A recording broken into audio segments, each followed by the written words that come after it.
Via.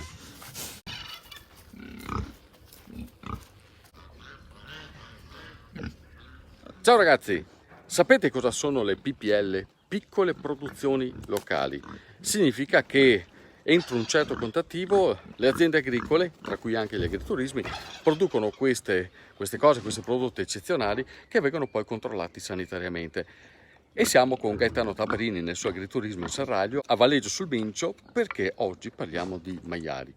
Maiali che vengono alimentati come innanzitutto?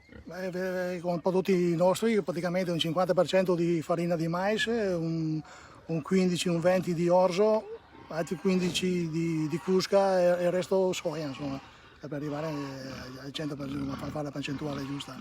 Questa Ecco. è la ricetta per il benessere alimentare e quindi anche il benessere animale, che è una parte importante. A quando arrivano qua? A che peso? Sono arrivati qua un mese fa, erano sui 80 kg, 80, 90 kg erano. E voi li portate fino a? Le portiamo anche a 2,50, 2,60. Però. Sì, mi farà Ma con qualche ricordo, farà belle bestione. Sì. È tutto fatto con alimentazione vostra? Sì, dopo man mano si va avanti, si aumenta il mais, si cala le altre percentuali. Ecco, ma più che... Quindi la dieta cambia a seconda della maturazione dell'animale, no? Sì, perché il mais è quello che matura, che fa venire la carne più rossa, più matura, più dura.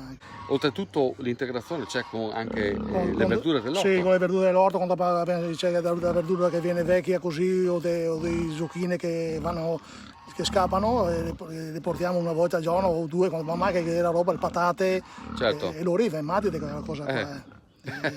Quindi come fossero al ristorante? Sì. Solo per i maiali tutta questa cura? No, il benessere vale per tutti quanti, per i bovini, per gli asini, per tutti gli animali che allevo qua.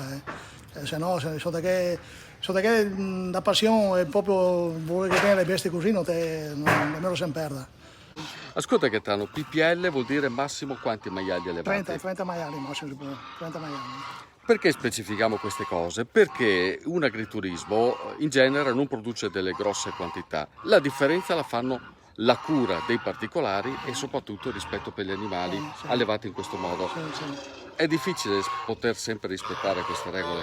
No, basta se uno si pone delle regole, gli rispetta se vuoi andare avanti lavorando bene e fare della bella merce, penso che qua sia l'unico sistema. Certo.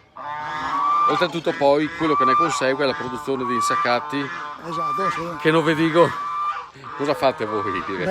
Facciamo il classico salame a sorpresa, la pancetta salamata che è veramente speciale, pancetta rotolata, il lardo, facciamo del lardo lì per fare le bruschette, coppe, un po' di tutto, insomma, ecco, dai cotechini.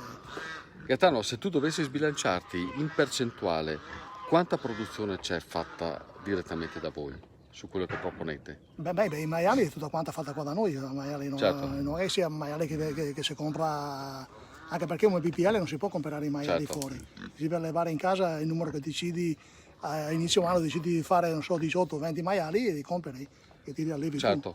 E quello è. E quello lì è, no. Ragazzi, vi do un consiglio: se per caso andate negli agriturismo, magari vorrà dire anche poco, ma non credo proprio, ma andate a fare un salto, chiedete di fare un giro dove hanno l'orto, dove hanno la stalla, guardate che cosa c'è, ok? È così, un consiglio spassionato, dico bene. No, noi insomma siamo partiti con questa idea qua e la portiamo avanti e vedo che ci dà delle belle soddisfazioni, insomma, perché avere la carne nostra arrivata da noi, i maiali, le oche, le anatre, un po' tutto, insomma, e dopo anche è bello vedere anche gli animali qua liberi che stava bene. Ecco. Certo. Grazie Gaetano, ti mi hai fatto venire ancora per soia da una fetta di pancetta. Oh signore, te sai che la vuoi sempre finire così. Ciao ragazzi, mi raccomando, date qualche occhiata in giro. Ciao! Ok, ciao.